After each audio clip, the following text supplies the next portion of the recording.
Yan. Ang pagpalang gabi mga kapatid. Yung promise ko ngayon ko lang na ano. Yung pangkalas sa kulam.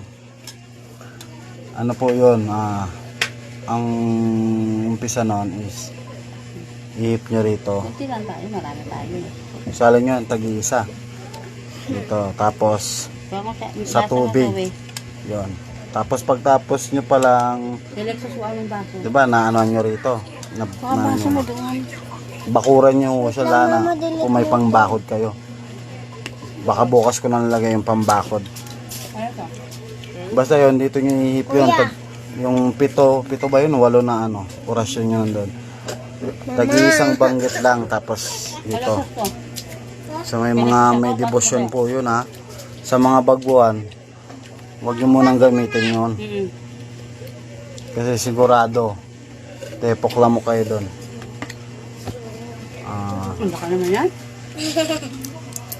Yung sa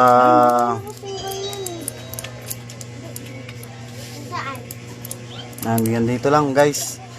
Basta yun yung ano ko, magpuder bakod balabal muna kayo bago kayo manggamot. Tapos yun, ihit nyo sa tuktok, tapos sa tubig. Tapos pwede yung pantapal doon.